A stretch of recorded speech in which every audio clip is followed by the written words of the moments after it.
تعالوا نبص كده مع بعض على اول كوره معانا. بصوا يا جماعه، ضغط لعيب المصري على النادي الاهلي كان بيخلي لعيبه الاهلي مش عارفه تطلع الكوره من رجليها.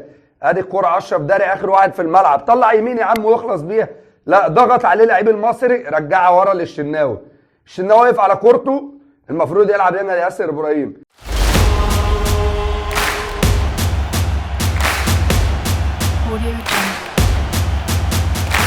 ماتش الاهلي والمصري كان ماتش جامد جدا، بس محدش ينكر ان المصري فرقه محترمه بتلعب كوره كويسه ومعاهم احسن مدير فني من وجهه نظري في المديرين الفنيين المصريين. علي ماهر مدير فني محترم جدا، كورته سريعه، راجل بيحب يهاجم. شفنا امبارح قدر يضغط النادي الاهلي في اول ربع ساعه، خلى لعيبه النادي الاهلي امبارح تحس ان التيشيرتات اتبدلت. امبارح انا كنت بتفرج على اول ربع ساعه، حاسس ان الاهلي مش عارف يقف على رجله. تعالوا نبص كده مع بعض على اول كوره معانا. بصوا يا جماعه، ضغط لعيب المصري على النادي الاهلي كان بيخلي لعيبه الاهلي مش عارفه تطلع الكوره من رجليها. ادي الكوره اشرف داري اخر واحد في الملعب، طلع يمين يا عم ويخلص بيها. لا، ضغط عليه لعيب المصري، رجعها ورا للشناوي. الشناوي واقف على كورته، المفروض يلعب هنا ياسر ابراهيم. انما فخر الدين بن يوسف بصوا يا جماعه عامل الضغط. الشناوي طلع كوره كانت المفروض الكوره دي ما اعرفش، كان طلع على طول يا راجل. لا، الشناوي لعب الكوره، عملت هجمه. ادي 1 2 3 في القلب اهم. لو لعبها الراجل بالعرض هدف للنادي المصري مؤكد 100%. امبارح المصري يا جماعه كان ضاغط الاهلي بطريقه، في اول ربع ساعه كان المصري عامل ضغط على النادي الاهلي، كشف النادي الاهلي ورا، خلى النادي الاهلي حته ان هو يطلع بالكوره دي كانت صعبه جدا. عشان كده بنقول ان محمد عبد المنعم كان احسن لعيب في مصر بيعمل الحته دي، انه ياخد الكوره ويعرف يطلع بيها. نروح لتاني كوره معانا. ادي مروان عطيه، الراجل اهو ضغط على مروان عطيه. مروان اضطر يعمل فاول، بالرغم ان الحكم برضو الكره قدامه وما شافهاش، لكن بيطلعها من رجله عشان لعيبه المصري عاملين ضغط جامد جدا.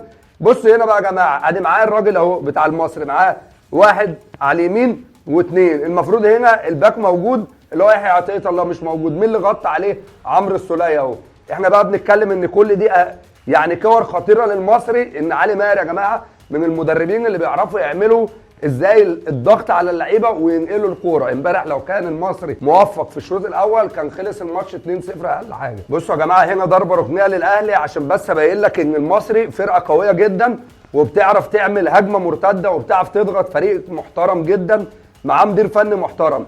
ادي الكوره اهو، الكوره الراجل واقف على كورته، عدى من عمرو السوليه، لعب الراجل راح على اليمين، رايح لوحده ما فيش حد بيقابله خالص، لعب الكرة بالعرض. هنا الراجل ما طلعها على اليمين. بصوا يا جماعه، الراجل براحته طلع الكرة من رجله لعبها. يا جماعه المصري فريق متكامل. انا بجد فخور بعلي ماهر. انا كاهلاوي اتمنى ان اشوف علي ماهر مدير فني للنادي الاهلي قريب بجد، لان علي ماهر من المدربين الاقوياء جدا. سواء انتوا عارفين يا جماعه المدير الفني لازم يكون عنده الفنيات ولازم يكون شخصيته قويه. علي ماهر بيجمع ما بين الشخصيتين. نروح بقى للكرة الغريبه اللي في الماتش النهارده، اللي انا استغربت ان محمد مجدي قفشه طلع الكرة كده ازاي.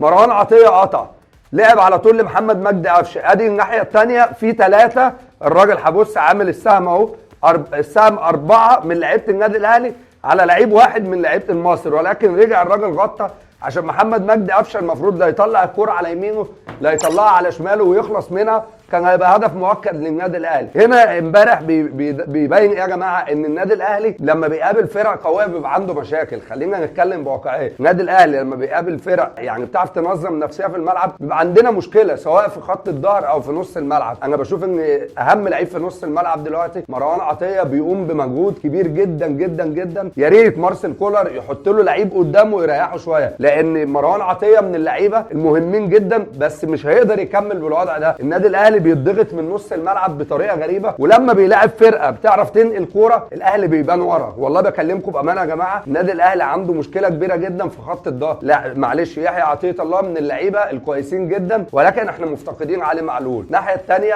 مفتقدين محمد هاني. النادي الاهلي محتاج باك يمين قوي، محتاج علي معلول يرجع تاني ان شاء الله، لان الاهلي بالشكل ده الاهلي هيعاني في كاس العالم للانديه. لازم تدعيمات، والكابتن محمود الخطيب يبتدي يشتغل بشكل كبير جدا. محتاجين تدعيمات، محتاجين راس حربه قوي، محتاجين يا جماعه عشان بس نبقى واقعيين مع بعض، محتاجين جناحين اقوياء، جناحين بجد يكونوا مختلفين عن الناس اللي عندنا. سلام عليكم.